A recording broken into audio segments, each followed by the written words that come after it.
Պարոն Կարապետյան, սկզբից սկսենք եւ հիշեցիք, որ գործակալ լրագրողը Նյուզերեմից է ձեր հարցազրույցը, որը դարձավ պատմական եւ դրանից սկսվեց ամեն ինչ։ Հիմա ես հենց նույն հարցազրույցից եմ ուզում սկսել։ Պաստորեն դուք եք այդ գործակալ լրագրողը։ Ստացվեց այդպես ձեր խոսքից։ Ես ուզում եմ հասկանալ, արդեն գրեթե 1 տարի կլրանա, որ դուք կալանքի տակ եք եւ հիմա մենք էլ տնային կալանքի պայմաններում ենք ձեզ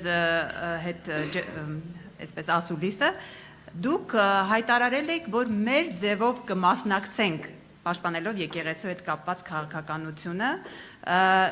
ուզում եմ հստակ ասենք, որովհետև մենք իրավապահ մարմիններից հստակ չենք հասկանում, ինչ էր ի վերջո, փակագծերը բացենք, ինչ էր նշանակում մեր ձևով մասնակցել, եւ եթե այդ մեր ձևով մասնակցելը չլիներ, այս քաղաքական գործընթացները չհետևեին, իրավական գործընթացները չլինեին, դուք կշարունակեիք Հայաստանում մնալ, քաղաքական կուսակցություն ստեղծել, ընտրությունների մասնակցել, բայց մինչ այդ խնդրում եմ ներկայացրեք, փակագծերը բացեք, ինչ նկատի ունեիք դուք։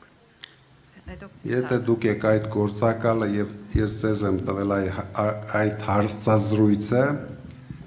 դուք երևի հիշում եք, որ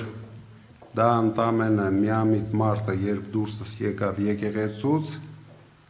արագ կազմակերպված հարցազրույց էր։ Եվ մեր ձևովը դա ընդամենը տվյալ պահի խոսույթն էր։ Ես կարող էի չասել մեր ձևով, ասեի Վաջոյի ձևով, կարող ասեի Նիկոլի ձևով։ Այդ պահին ստացվեց, ես ասեցի մեր ձևով, դա նշանակում էր, որ մենք օգտագործելով մեր հնարավորությունները, բայց բացարձակ ոչ մեկը չէր մտածում, որ ինչ-որ հեքիաթները, որ հիմա պատում են մեր իրավապահ մարմինները, բռնի զավթել ինչ-որ բան, ես ընդամենը ունենալով ինձ թվում էր այդ պահին բարի համբավ ունեմ, այսքան բան եմ վերջ արել այս երկրի համար, կարող է այս ելույթը Փաշինյանը նայելով վերջացնի իր հարձակումները մեր եկեղեցու վրա, բայց ինքը ոչ թե վերջացրեց, ինձ կալանավորեց այդ երկու բառի համար, հարձակումները եկեղեցու վրա ավելի ուժեղացրեց, սկսեց հարձակումները մեր ինքնությունների վրա, իսկ ես բոլոր դեպքերում ինձ համարում եմ շատ հայրենասեր մարդ եւ ես չէի կարող նույնիսկ բանտի խցում հանգիստ լինել եւ նայել, թե ինչպես է նա ձերբակալում մեր սրբազաներին, ինչպես է շարունակում հարձակումները մեր վեհապառի վրա, ամբողջ աշխարհում խայտարականում մեր ազգին, դրա համար այդ պահին ես նույնիսկ, եթե դուք հիշում եք, սկզբից քաղաքական կուսակցության հայտ չներկայացրեցի, քանի որ հնարավորություն տվեցի իրենց խելքի գալու։ Ես դրա համար հայտարարեցի հասարակական շարժում, որը շատ արագ, շատ մեծ թափ առավ եւ տեսնելով, որ այս մարդու համար դա ընդհանրապես նշանակություն չունի մարդկանց կարծիքը, դրա համար որոշեցի, որ ես մեր ձևով եմ մասնակցելու այդ process-ին, այսինքն գնացինք քաղաքական կուսակցության ստեղծման եւ շատ արագ բոլորը տեսակ, որ ճիշտ քայլերով գնացինք առաջ եւ հիմա դարձել են գլխավոր հաղթող ուժը։ Հիմա որպես երկրորդ հաղթող ուժ, որ ասում եք, դուք այս ընթացքում ձեր ծրագրերից եք խոսում, քայլեր եք ներկայացնում եւ ասում եք այդ ամեն ինչը արագ իրականացնելու եք, եթե իշխանությունը ստանձնեք։ Պարոն Կարապետյան, տեսեք, անհերքելի է, դուք ունեք ֆինանսական մեծ կարողություններ, կապեր, բիզնես գործունեություն, բայց բիզնես գործունեությունը կառավարելը մեկ բան է, իշխանություն ղեկը երկիր կառավարելը մեկ այլ բան։ Դուք այդ ինչ տարբերակով, այսինքն ինչպես եք փորձելու արագ ձեր ասած փոփոխությունները բերել։ Դե եթե մենք կարողացանք 6 ամսում 0-ից ստեղծելով քաղաքական ուժ 6 ամսում դառնալ առաջատար ուժ, ուրեմն դուք պետք է պատկերացնեք ինչ արագությամբ մենք զարգացնելու ենք մեր երկիրը։ Դա մարդիկ քաղաքական աթոռների վրա չեն ծնվում, բոլոր երկրի ղեկավարներն էլ երբ փոխվում են, հաջորդ ուժը գալիս է նախկինում պրեզիդենտ չաշխատած։ Միայն Տրամպին է հաջողվել մեկ անգամ աշխատած հետ գալ։ Այսինքն դա ինչ է նշանակում։ Հիմա Հայաստանում ղեկավար կարող են աշխատել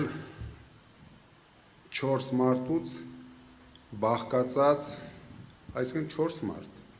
Քանի որ ցանկացած նոր մարդ դուք մեր ժողովուրդը տասնյակ տարիներ գոռում է, որ փոփոխություն է ուզում։ Փոփոխություն դա նշանակում է առաջի հերթին իշխանության փոփոխություն, մարդկանց փոփոխություն, նոր մոտեցումներ կառավարման, որովհետև կյանքը առաջ է գնում, մարդիկ ովքեր կառավարել են, արդեն կառավարել են։ Ես չեմ ասում լավ են կառավարել, վատ են կառավարել, որովհետև ամեն մի մարդ կառավարում է իր ձևով։ Մենք կառավարելու ենք մեր ձևով։ Շատ մեծ արագությամբ տանելու ենք մեր երկիրը զարգացման, բերելու ենք փոփոխություններ ամեն ինչի մեջ, որովհետև դուք չեք պատկերացնում ինչ արագությամբ կյանքը փոխվում եւ զարգացումներ են լինում աշխարհում։ Իսկ դուք ում եք տեսնում այսօր, որ ունեն, սա մի քիչ կարող է մեծամտաբար ես ասեմ, բայց այդ հնարավորությունները, այդ միջազգային կապերը, որ կարող են օգտագործել եւ մեր երկիրը դարձնել տարածաշրջանում ամենազարգացող երկիրը։ Համենայն դեպս ես չեմ տեսնում։ Միգուցե մարդկանց կվիրավորեմ սրանով, բայց ես անկեղծ եմ ասում։ Չպարտապես ձեր փորձառության մասին էր խոսքը, ձեր թիմի փորձառության մասին էր խոսքը։ Դե փորձառու նորից եմ կրկնում, մենք խոսում ենք առաջնորդության մասին, մենք ասում ենք ցանկացած սենց ասեմ բան, եթե դու կարող ես առաջնորդել ճիշտ, ունենալու ես հաջողություն։ Բացարձակ կապ չունի, ես 3 բիզնեսմեն եմ եղել, կարող է ինձնից մի 5 տարի հետո ամենալավագույն կոսմոնավտը դառնա։ Այսինքն ձեր առաջարկությունը ինչ է, մենք սահմանափակվենք 4 մարդու մեջ եւ ասենք Փաշինյան, հիմա դու տեղափոխի նորից Պետրոսյանին, հետո Պետրոսյանը կտա Քոչարյանին, հետո Քոչարյանը կտա Սարգսյանին, Սարգսյանը նորից փոխանցի, հետո նորից մի հատ էլ կգնանք նույն, դա իրոք ճիշտ։ Իմ առաջարկը Հայաստանը փորձադաշտ չդառնալն է, պարոն Կարապետյան։ Դե կյանքը ցույց կտա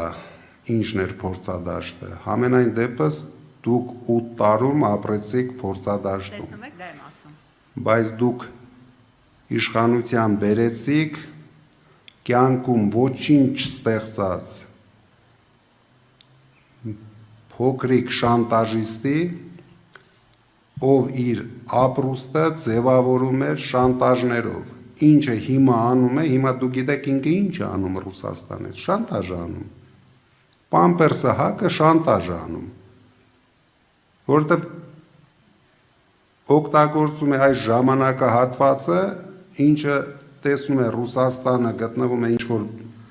պատերազմական վիճակում, կարող է օգտվել իր ծառայություններից։ Մենք, ես նորից եմ կրկնում, բերելու ենք ճիշտ կայուն խաղաղություն, մենք բերելու ենք վերջապես մեր ժողովրդին բարեկեցություն, վերացնելու ենք աղքատությունը մեր երկրում, ես ուզում եմ դուք դա լսեք, չգնաք ուրիշ ճանապարհներով, մեր երկրին այսպիսի առաջնորդություն է պետք, Եթե դու կարաք նորից անուներ տակ, պատրաստ ենք քննարկենք։ Դրա համար մենք գնալու ենք հաղթենք եւ մեր գլխավոր նպատակը չմասնակցել ոչ մի խոսույթների ներկա նախկին, այլ առաջնորդել մեր երկիրը, համախմբել մեր ժողովրդին եւ ես կուզենայի, որ դուք 5 տարի հետո այստեղ այս նույն հարցը ինձ տայիք, փորձի մասին։